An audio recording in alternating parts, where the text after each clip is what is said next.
I like to remind people from time to time to think of meditation as something that happens more with your body than with your mind.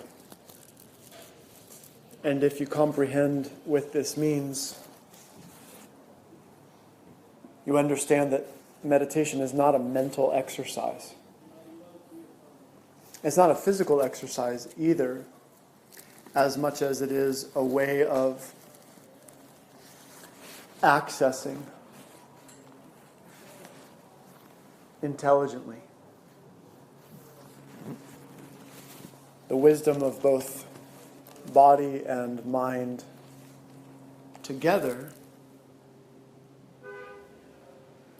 And one of the ways that we can do that is by starting to pay a greater attention to the body. Which doesn't mean analyzing your body or interpreting your body or even thinking about your body, as much as just feeling the presence of your limbs, where you notice contraction or tightness in your body to relax if possible, to perhaps take a fuller and deeper breath, one where your belly becomes a little bit free as you breathe into it. You use more of your lungs.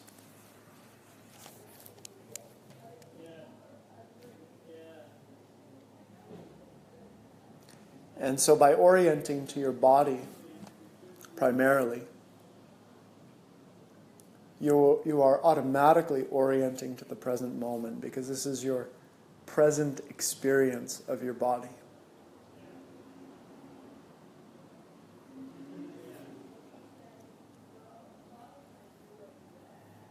And let's not underestimate how precious that is. Because it's very easy for us, in a sense, to throw away our attentiveness to the present in favor of a thought about past or future. And so by reinstating your attention to the present moment and your body,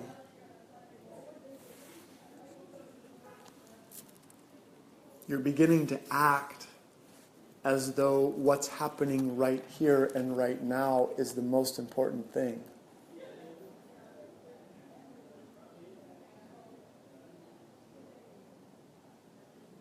Granted, it may not initially seem like the most important. But just for a little while, in the 20 or so minutes that we are sitting quietly, to begin treating your experience as though what's happening now is significant.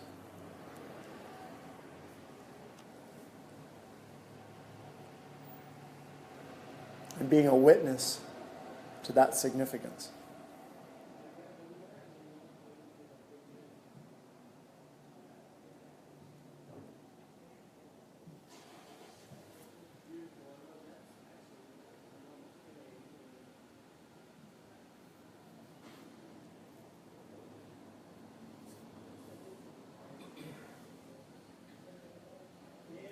We all know that we cannot hang on to the moment, to the now. But we can perceive it in real time as it's really happening. So I would suggest, as you relax and as you make contact with your body, to also be the seer, the one seeing your body, your feelings, your emotions, and all the myriad things that are going on around you. To be the seer at the center of it all.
if you're not carefully attending to your body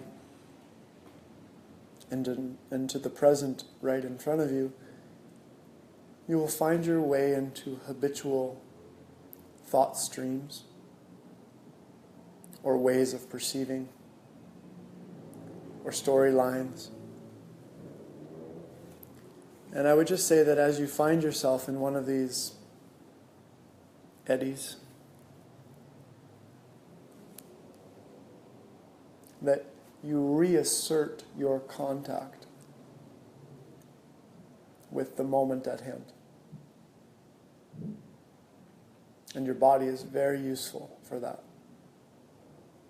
Because your body is what's happening, maybe most noticeably in the present.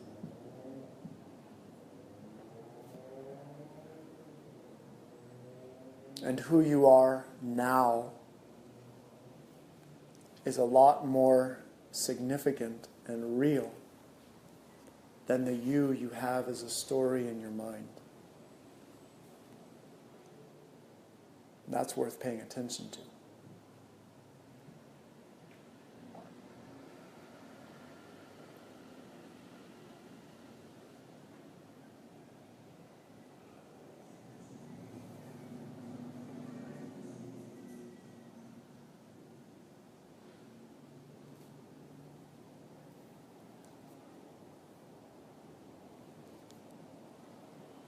So the question we might ask, and it's a profound question, within the quietness of our meditation, is not only who am I, or what am I, but what am I now, right here.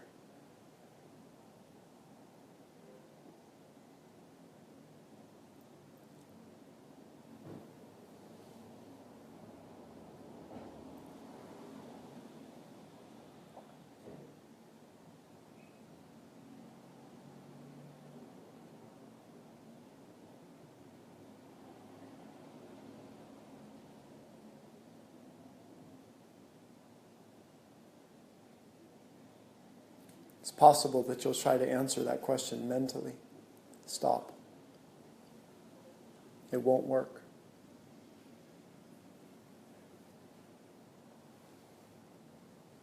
Answer that question experientially.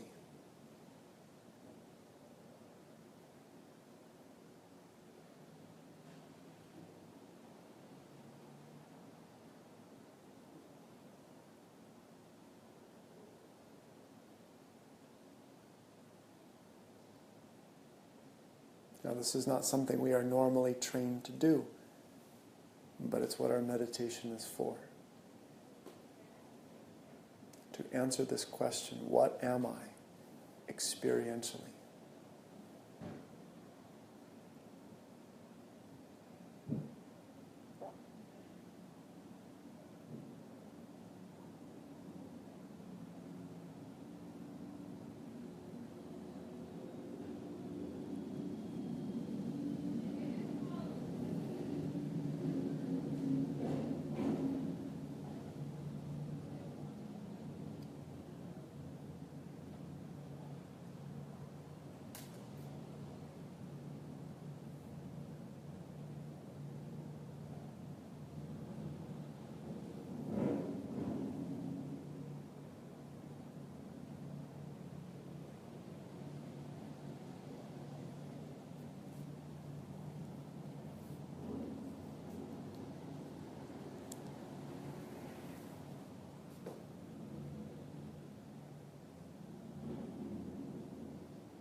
And so for this question to be answered, I would invite you not to simply plug in an answer that you have known before, even if the answer is right,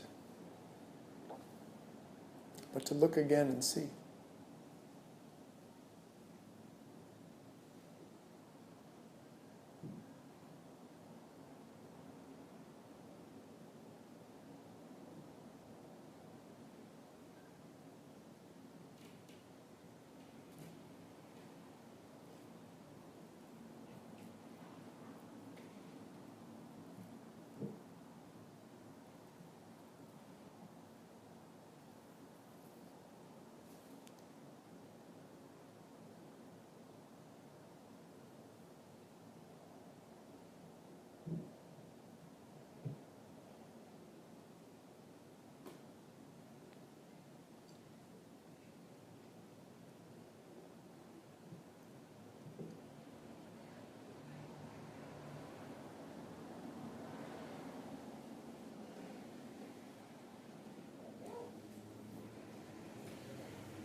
And maybe we go just a step further than perceiving the present moment and being what you are experientially into a taste of appreciation, a taste of holding yourself and your experience reverently, as though sitting here in quietness is actually a very meaningful activity.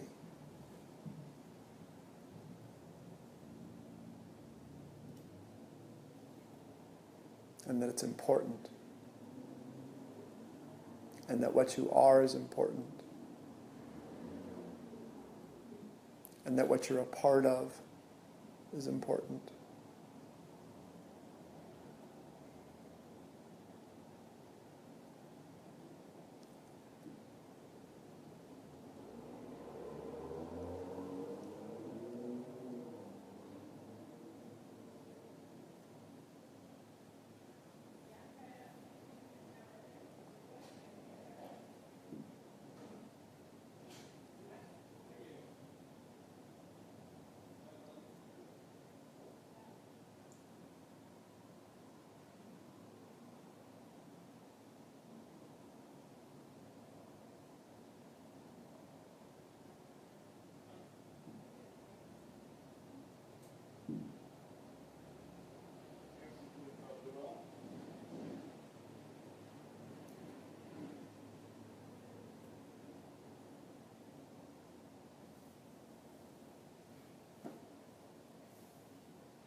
Notice what happens when you begin treating the present moment reverently.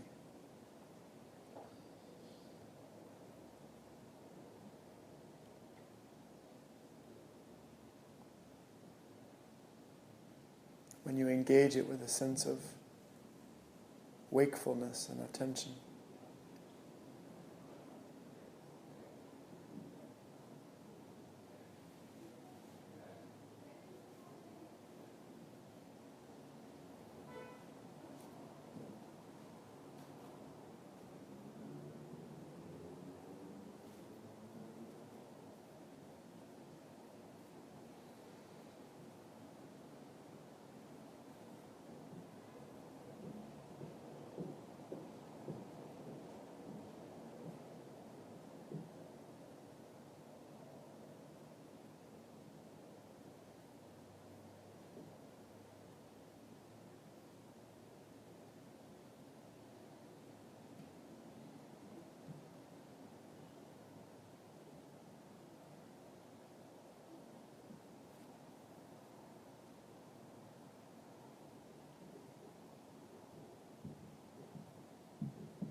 The stream of the present moment doesn't stop. It doesn't stop. We either stop our attention to it, or we continue our attention to it. And the good fortune for each of us is that we can continue our attention to it at any time.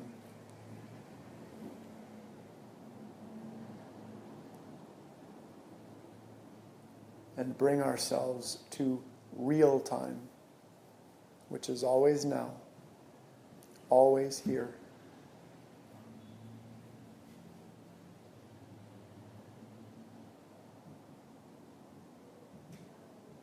So don't think of your meditation as a period of practice that lasts a certain amount of time. See it as an entrance into the river of the present, of which you are aware and which is made of awareness.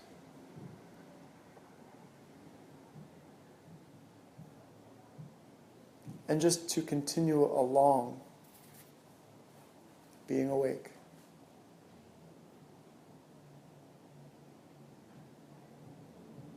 Being attentive to what's here, what's now, and also to what's meaningful, and to what you are.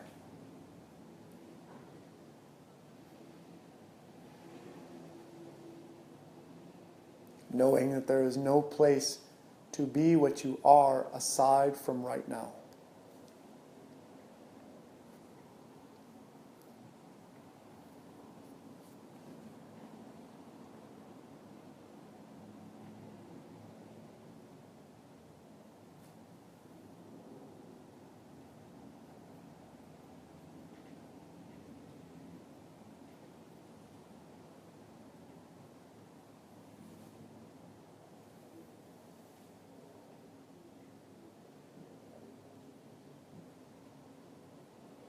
And maybe a part of you smiles with that recognition.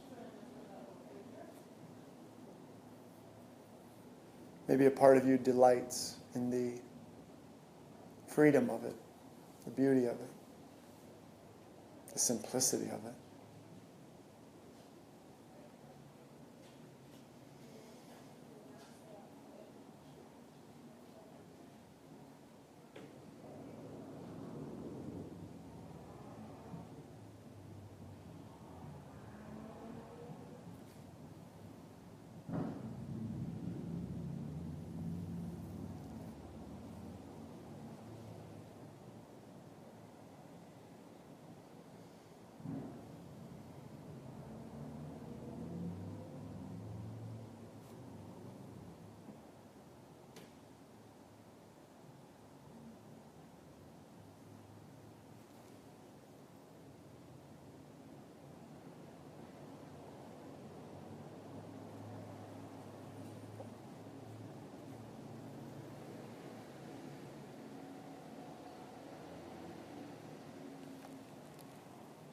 So I'll ring the bell, but don't look at it as the end. Look at it as just an event in the stream, just a moment within this flowing stream of now, to be appreciated just like any other phenomena.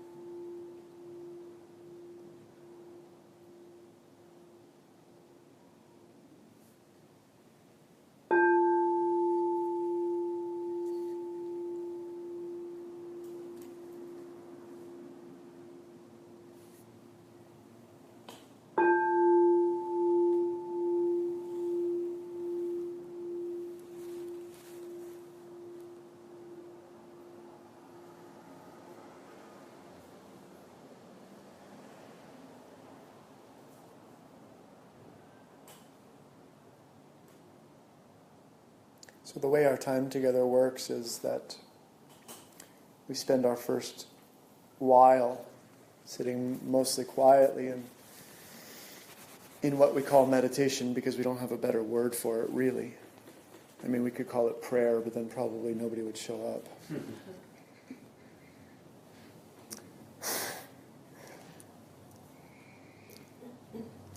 But the second part of our gathering is not really any different, except that we're adding words and language and ideas.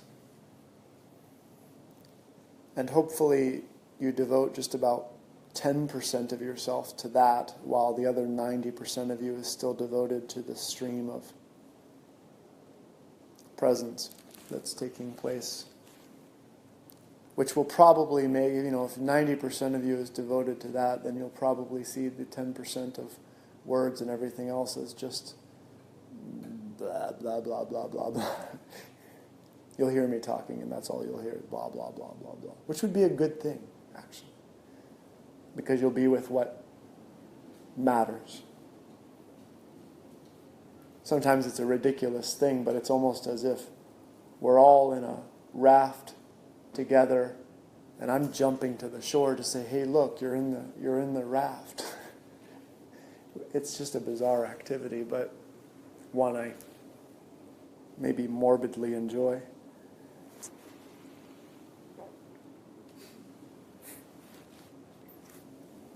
"12 years ago, when I first joined the community here at Flow, there was a party, a kind of party, I don't know if you'd call it a party. Maybe it's not a party in your mind. And I don't remember what the idea was behind it, but we were coming together and doing yoga practice. And then afterward, there was food and some games and prizes and things like this. And I was brand new to the community. I had just been invited to teach maybe a week or two prior. So I didn't know anybody in the community, and I hadn't really spent any time at Flow at all. And I really didn't understand Hood River in the least, because I was living at a spiritual center and had hardly any contact with Hood River as a place or culture. And at this gathering after the practice, I bumped into a guy who we just were, kind of striking up small talk. And he said, "What do you do?" And my default was to tell him of my living situation and then tell him that I was unemployed at that moment. And he said, no, what sports do you do? Right, which now makes perfect sense to all of you who live here. It was like, why you heard that question. But it was an odd question for me to, at the time, not knowing really how big the sports scene was in Hood River. It was sort of like, what? So I just kind of sat there a little bit baffled, trying to understand the question. Like, why, you don't hear what sports do you do very often outside of this community. And so I really didn't understand it at all. And I think I must have just been like, I don't really do sports, Which immediately drew an awkwardness to the conversation, because our ground for relating then was very small. I mean, it was actually pretty big, because we're both human, we were both men, but in that moment it became very small. And that was, I think, apparent to both of us. And so I said, I don't do any sports. And he said, well, what do you do? And I didn't know how to answer that question either, really. And I said, well, I spend most of my time meditating and doing spiritual practice. And immediately he chuckled and he said, why would you do that? Why would you do that? And I didn't know what to say to that question. It was sort of like, how do you tell someone who doesn't know why you do that? And I must have fumbled around for an answer. And I think I found it today. I think I found it today in what I was saying to you in the meditation. Because for some reason, in the midst of cueing the things I was cueing, that scene popped into my awareness, and it was like, I've got the answer now, so maybe I should call him up and let him know why. But I think his question is also a very useful one. Like, why are you doing that? You know, what the heck do you want to sit still and do nothing for? You know, and for all intents and purposes, to sit still and do nothing would be the antithesis of a well-lived life, because we mostly associate a well-lived life with doing as much as possible, or accomplishing as much as possible, or having as many experiences as possible. So there's very little interest if we're looking with, let's call them worldly eyes for a moment, and we're looking with worldly eyes for why to meditate, you know. But I think we maybe captured it just a little bit today in describing our ability to have an affinity for the present moment. And not just in an empty, sterile way. All too often when I hear people talk about being present or presence, it's very sterile. It's like, I need to learn to be present. But there's no like life in it. It's just sort of like something you learned you're supposed to do. And I really disagree with that way of seeing things. I really think it's unproductive and unhelpful. Because if you don't understand why the present moment is valuable, it's very unlikely that you're going to want it enough to actually practice being present. You know? But I think in our meditation we're describing today a little bit why it's useful, and even more than useful, necessary. Because this is where your life is happening. And it's not happening anywhere else. You have no life aside from what's happening right now. I understand you have past experiences living in you as memories. I understand you have ambitions living in you as things you want to do and accomplish. But the reality of your life is none other than this moment right now. And as long as we are intent on ignoring that, we are intent on ignoring our life where it is. You know?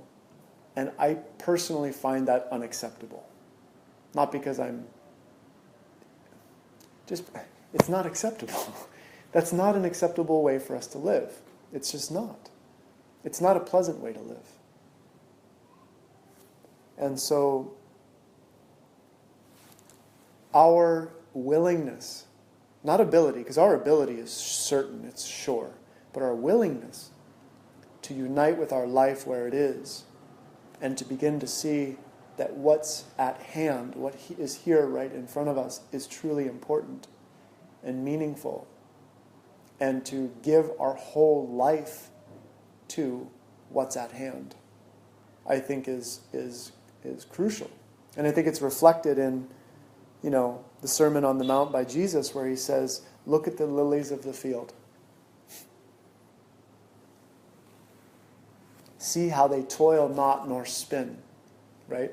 And he says, but even Solomon, arrayed in all of his glory, was not arrayed like one of these. What does that mean? To me it means that you have in front of you a kingdom of experience that is full of life and existence and beauty and power and love.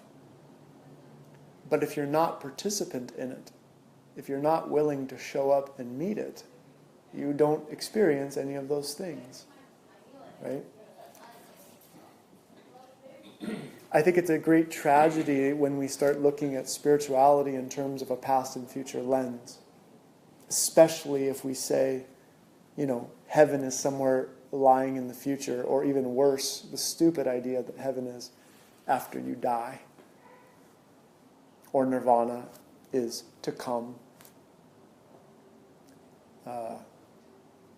Because the funny thing about our experience is that when we come to the kingdom, when nirvana is met, the cessation of the old is met, it's not other than the present moment in which it happens.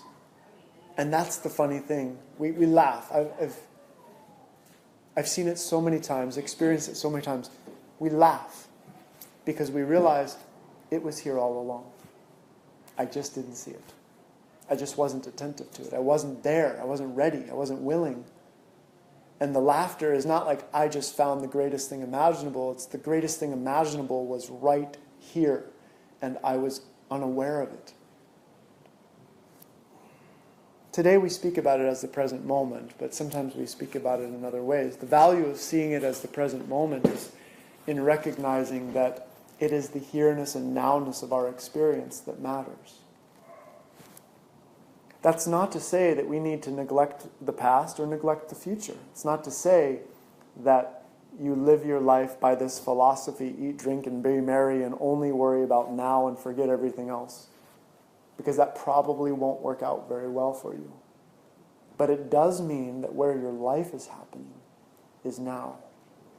And if this moment doesn't matter to you, if this experience that you're having right now doesn't matter to you, it's very likely that tomorrow won't matter much to you either.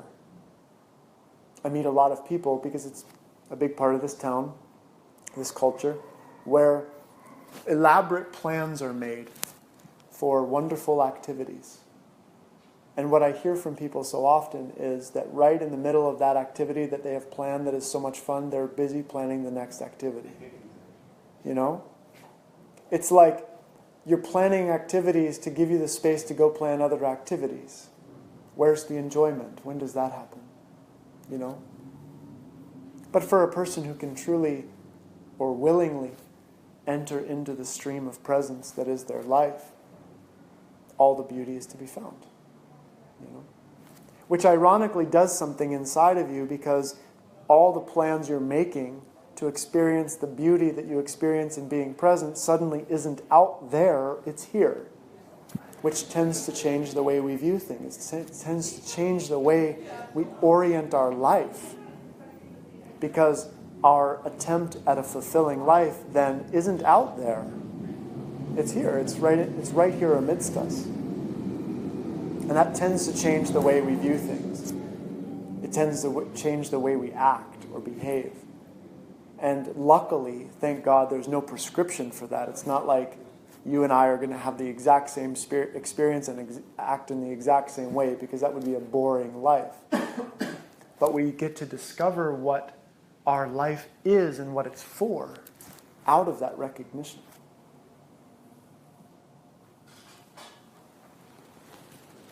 So let me stop there a little while, and if you have thoughts or questions to contribute, we can see to those.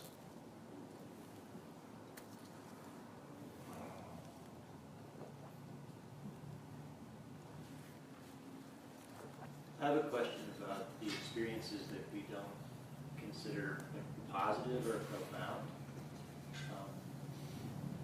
Because I noticed in my life, I've collected a ton of positive, profound experiences, but the one I struggle with is the aversion to grief or depression or anxiety, and then So we're not just talking mundane; we're talking extraordinary on the other end of the spectrum. Yeah. Okay. Yeah. It's like, Gotcha. there's such a desire to sort of a la carte life and go, well, I just want the positive experiences. Sure. You speak for us all in that. Yeah. And then what happens is I start becoming really disappointed in my day on the river, because I really just did it to avoid feeling sad about something I'm not dealing with, right? And so I'm wondering if you have any tips or guidance on how to approach that aversion to those experiences without planning a new mega trip, or like I feel like I'm really weak around experiencing painful thoughts and just sitting, in difficult situations.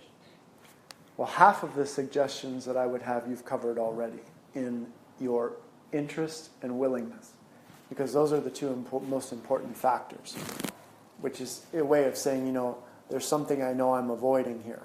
Yeah. And when you know that, so it's one thing to know that, and then it's a step further to be interested and invested in facing and meeting those things, right?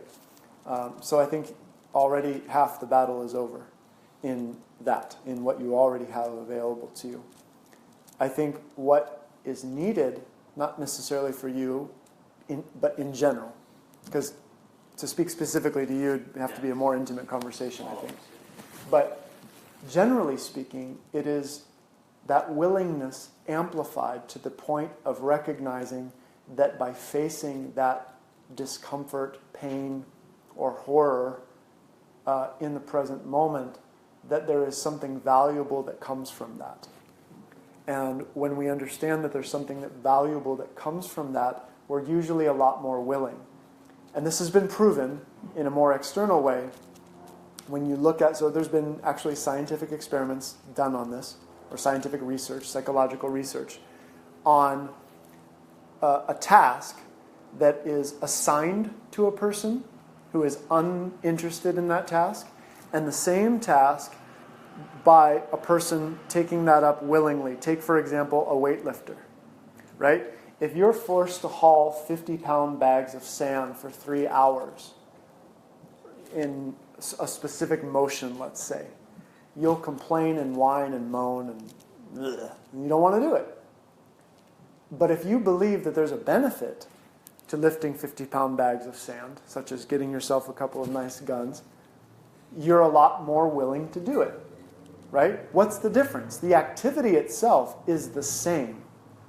The difference is the willingness, right? So part of what we have to cultivate in us, and I refer to this as our true will.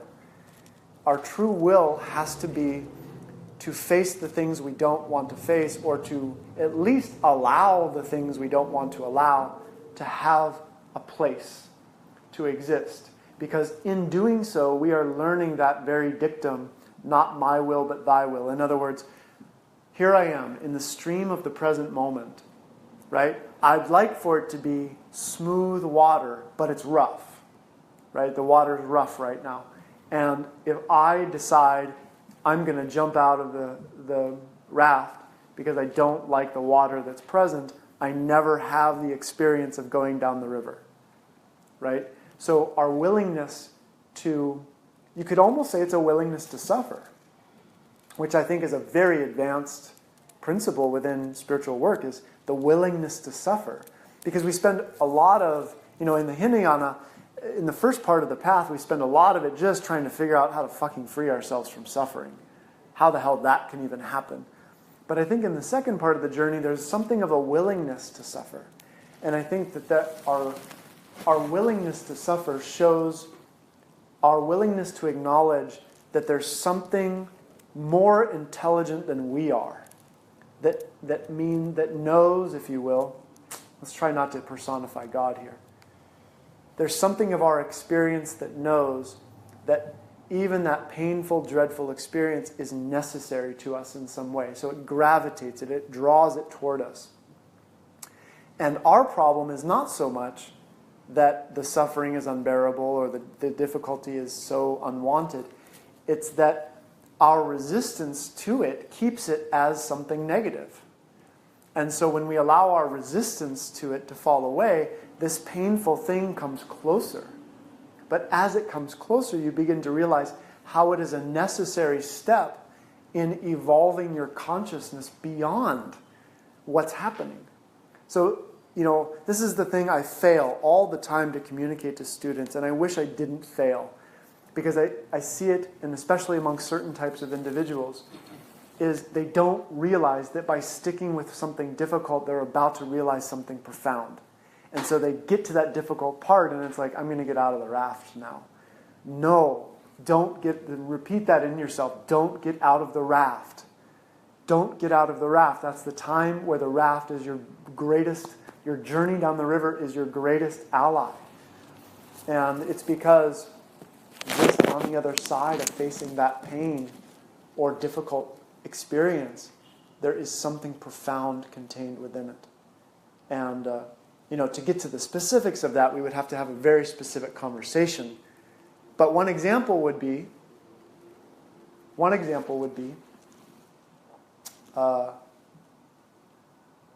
that, so it's common when people do spiritual practice to come upon an experience of, say, meaninglessness or pointlessness. They begin to realize that life feels kind of meaningless, pointless, hopeless, and we tend to react to that awareness pejoratively, negatively. We tend to think, that's not the life I want, let me figure out how to get rid of that. But it's always encroaching. It's always like there, it's like you've avoided it, but you're washing your dishes and there it is in the window, or you're looking in the mirror and it's just behind you. It's always sneaking up on you, this sense of hopelessness and despair. And, we're doing, with a lot of our life energy, we're focused on avoiding that. We're focused on getting ourselves away from that as much as possible. But if you were to stop viewing it as something so negative and allow yourself to actually encounter this sense of pointlessness and meaninglessness in an objective, open, clear, willing way, you might begin to discover that there's actually something intelligent about that recognition, right? And that if you're not simply reacting to it emotionally, what you might discover, and this is a might, this is not the answer, is that what's meaningless and pointless and hopeless is the life you were living before, your past.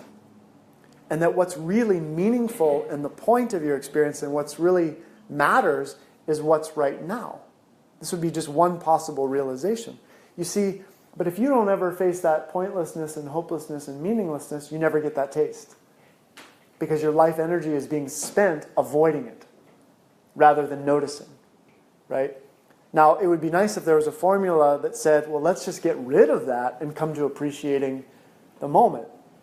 But you see, here's the difficulty in that, is that, this is the last thing I'll say because I know I'm going on and on, but if we are fully attentive to the present moment, that must include everything that arises in our experience, right? In other words, we're not truly present if we're here selectively. Like, I'll be with my life when it's pleasant and good, but I won't be with my life when it's painful and hard. That's not life at all, right?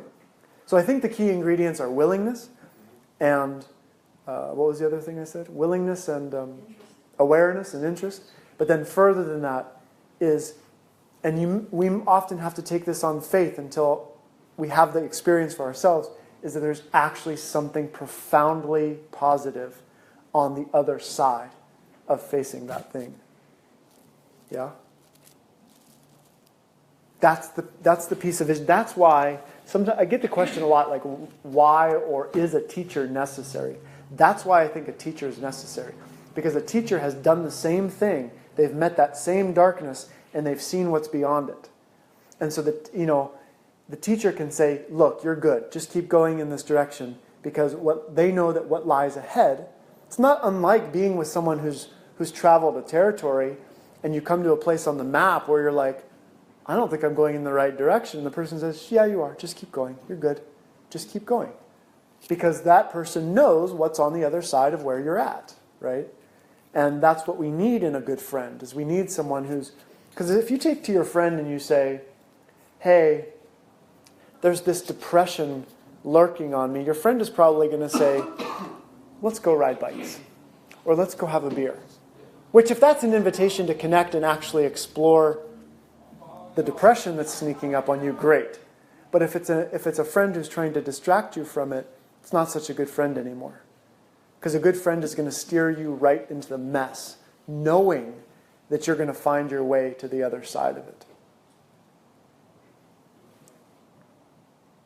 So I got carried away with that a little bit, but I think it's all very useful. Yeah, you should stay in the raft. Stay in the raft. Stay in the raft. Whenever it comes and you're thinking, I want to jump, stay in the raft. this side of the line, is it not also profound? It's just that we don't realize that it's profound what's happening. The being in the Sorry, I'm not understanding. the living in the moment, or being with whatever it is. Yes, and mostly because of exactly what Mike's saying, is that when a person endeavors to actually show up to the present moment, it's not pleasant right away. And so we reject it as something we don't want. But if we were to say to ourselves, and because this operates with the optimizing thrust of reality. In other words, reality is always pushing the things to the surface that need to be liberated so that you can fully encounter the glory in front of you. And what will happen in us is that you immediately open to presence and you're aware of being bored, or you're aware of feeling depressed, or your body hurts, or you have a headache, or someone just said something hurtful to you and now you remember it. And so the immediate reaction is to somehow reject that, which means rejecting the present moment. And so we don't even get ourselves half a second before we've already said no to it. So yeah, definitely, that when we're willing to stick with the experience of our presence, it unfolds something for us, often unpleasant. But that unpleasant is only a step. Seems like the step can be long, because we have a lifetime of all this past accumulation of crap, right? And maybe it could be instantaneous too. It is instantaneous. What makes it long is our resistance to it. Take for example, let's say I endeavor to be present. Let's say I'm going to intend to be present. And so I intend to be present, and the first thing I'm aware of is I'm bored, right? Maybe I've been bored a lot in my life, but in this rare opportunity, or this moment, I can just simply let the boredom ride. I can simply let it happen, right? Which would be an entirely different way than dealing with that boredom all the 100,000 other times I've experienced it. And in that one unique moment, it changes the whole legacy of boredom, just as it would if it were depression, fear, anxiety, tension, anger, confusion, you go on naming them, right? Now, some seem to be harder than others, but that's only because your resistance to them is harder, right? A deep, lifelong depression is not more difficult to face than an instance of boredom. Understand, I am being very precise in what I'm saying here. I understand it feels like that and seems like that, but it only seems like that because you have less resistance to the boredom than you do to this lifelong depression. Were you to eliminate all resistance, both experiences would be held or experienced with the same simplicity. You get that?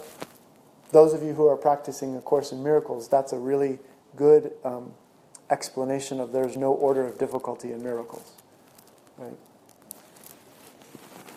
But our resistance is well practiced. That's true. We've put up a lot of fight against certain parts of ourselves. And so those parts of ourselves are loaded. They become what Jung called our shadow.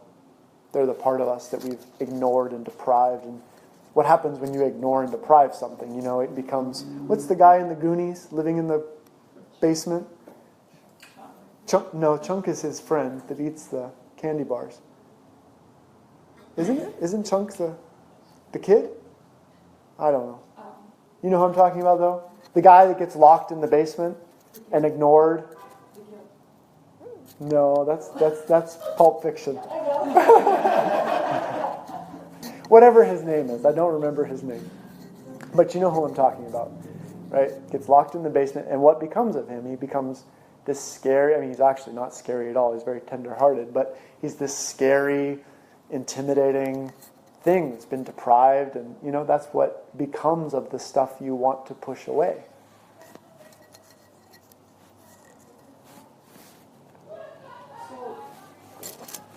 The raft metaphor, I love that. But what if there's a tiger in my raft? What if there's danger staying in the raft? Danger of what? Well, let's say I have a partner who's violent, and I stay and I stay and I stay, but it's harmful for me to stay in the raft with the person. You throw the tiger over the edge of the raft. Yeah. Tiger's got to go. Yep. Your raft is a solo raft. Okay. Yep. Yep. And please don't read too much into that simplified answer, because I know that such a circumstance is very complicated. I'm not saying that it's as easy as just discard this person if they make you uncomfortable. It's not like that. It's like you're on a journey, and if someone is interfering with that journey, they need to get out of the way. Really, they need to get out of the way. And I don't mean that heartlessly at all. But if someone's interfering with your journey, and that's alone, just that phrase, I'm almost nervous to even utter a phrase like that, because there's so much you could misread into what I'm saying, but they've got to go. I think I have a similar question in that when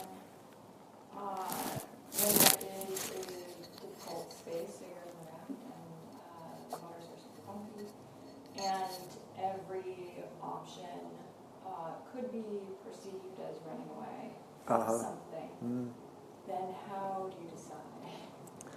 That's a good question. And I think it does relate very much to what Jackie is saying. And,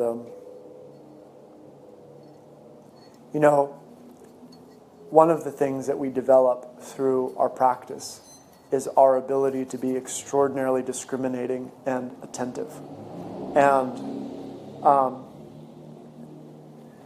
I think it could be dangerous.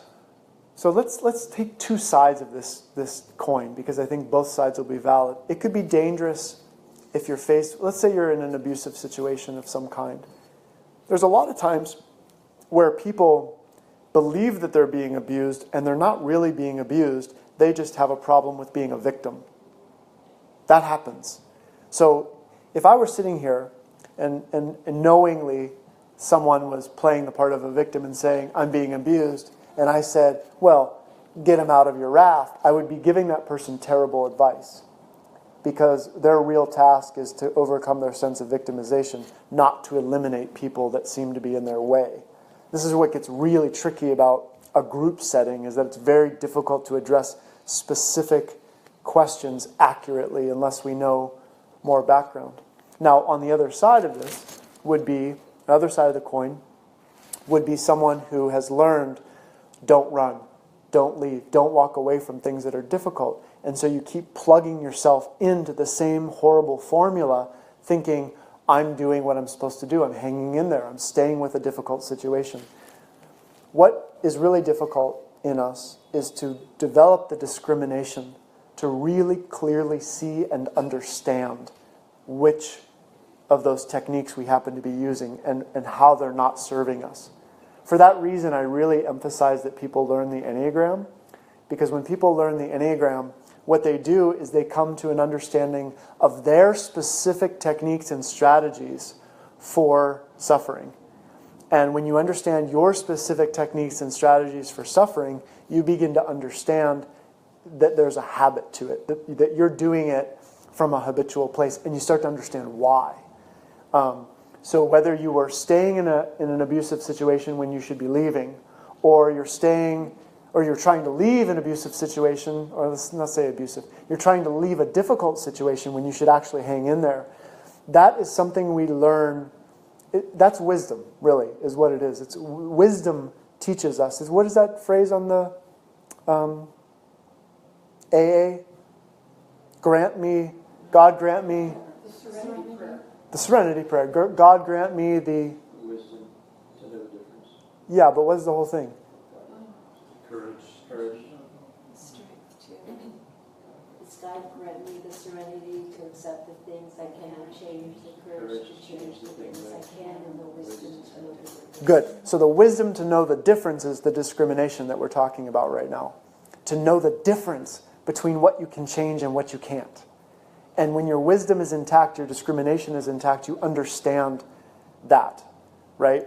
So with it comes this clear knowing of when things need to be changed and when you need to hang in there, right? And one of the things I would suggest is that if we hang in there to the point where we free ourselves of the fearful impulse to leave or escape, if we hang in there long enough for that, we will come to that wisdom. And we will see whether or not it's right to change that circumstance or not. But so that's my basic suggestion, really, is that we have to be able to discriminate without fear. You know, I'm always a little bit nervous when I hear people say, you know, I got bad vibes from that situation and so I left.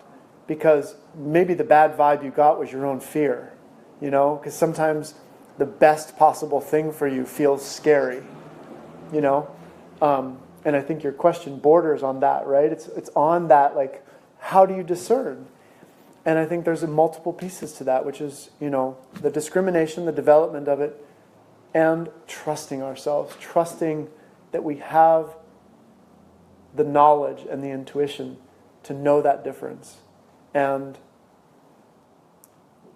what usually makes that difficult is that a person doesn't have something they need in order to have the discrimination. In other words, they lack courage.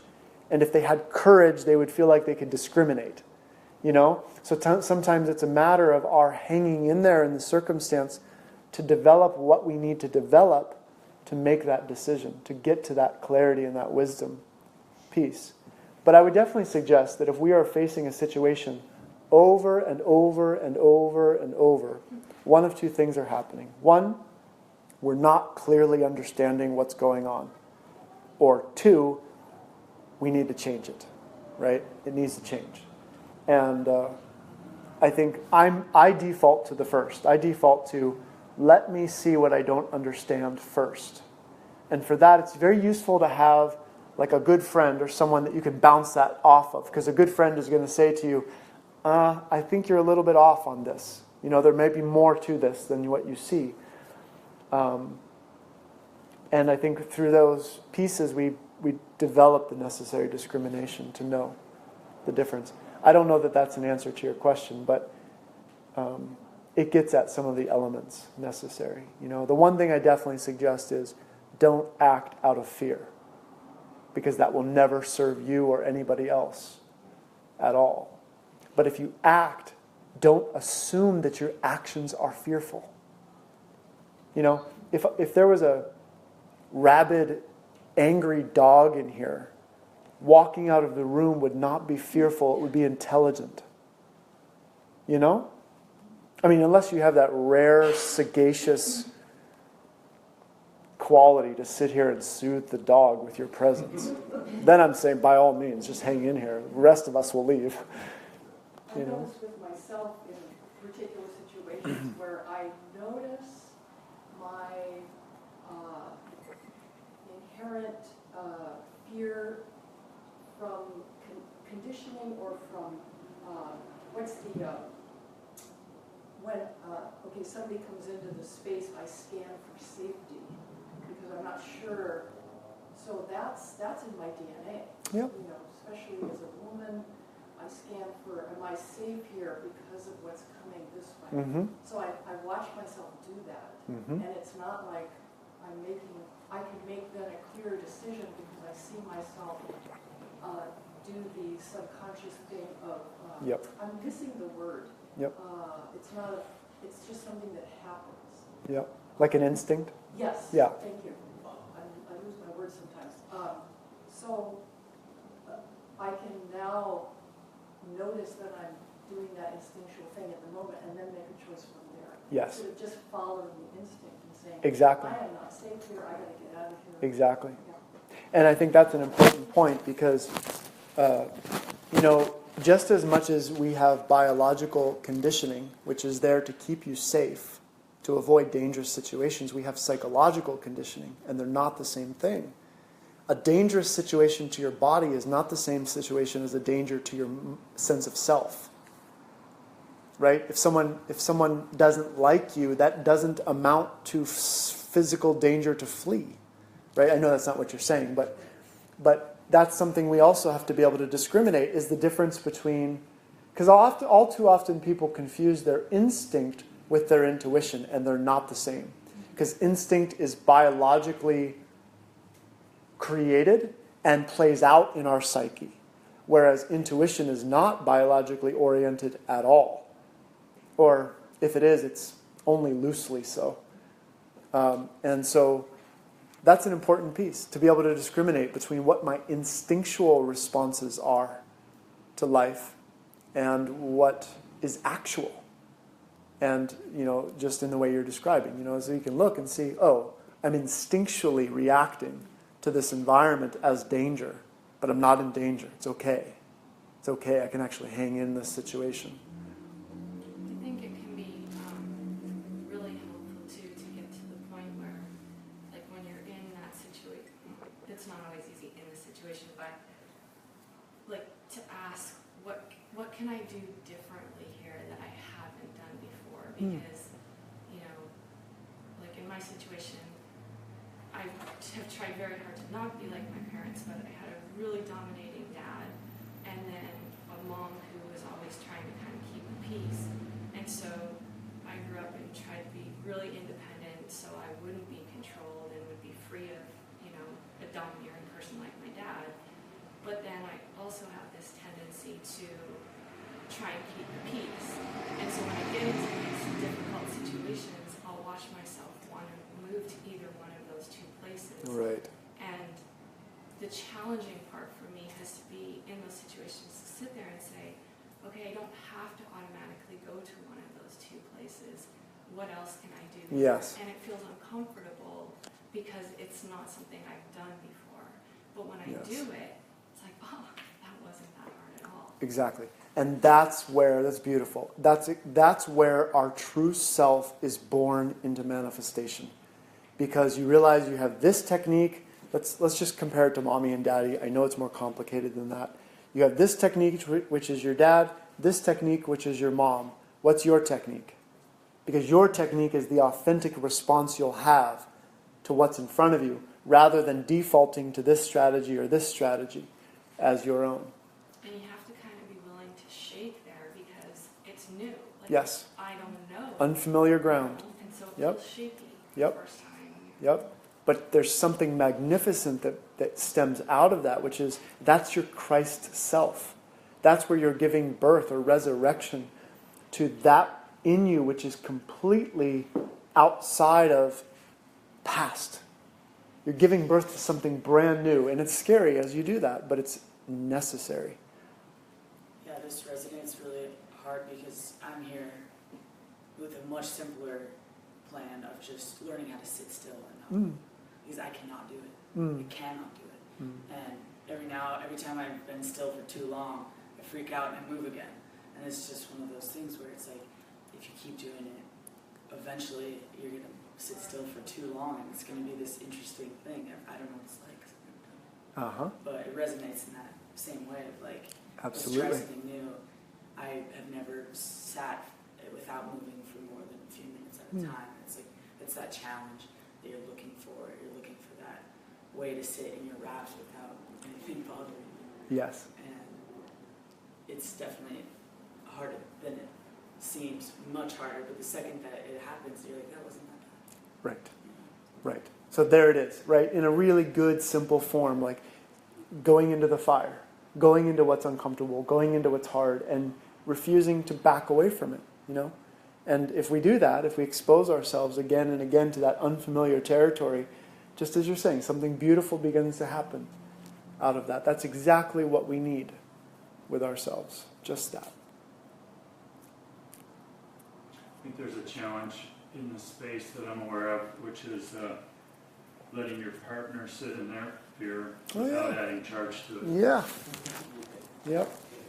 Yep. Yep. Just as much as we want to interfere when we're suffering, we tend to want to interfere when others. I'm always a little bit. In fact, I need to develop some kind of form for this, because oftentimes in groups, especially groups that spend a lengthy time together, like in a retreat, inevitably something happens for someone, and there's usually at least 20% of the people in the group want to rush in and help that person. They want to save them, or they want to rescue them. And I'm always, I need to build a fence around those people so nobody can get to them, because the best thing to do with someone who's struggling. No, I don't want to put it this way. That sounds too extreme.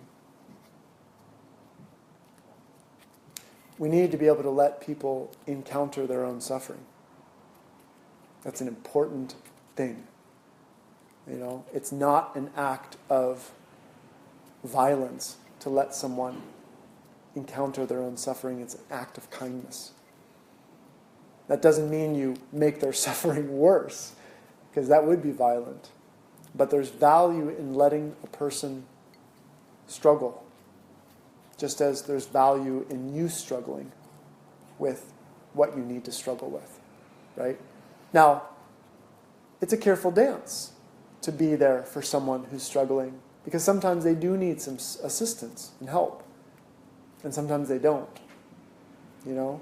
Which, of course, in an intimate relationship, or a relationship between a parent and child, or brother and sister, or good, you know, longtime friends, that can be really skewed. It can be really confusing about when's the right time to help and when's the right time to leave them alone.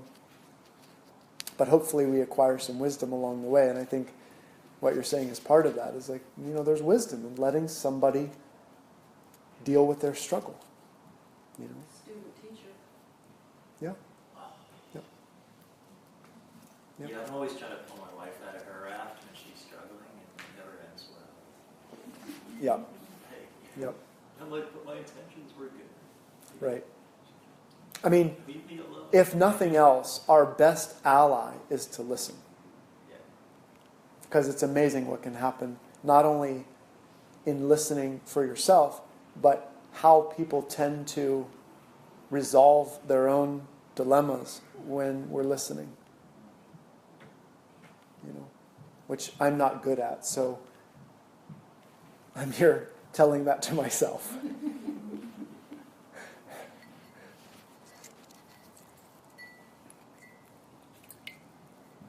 Other things?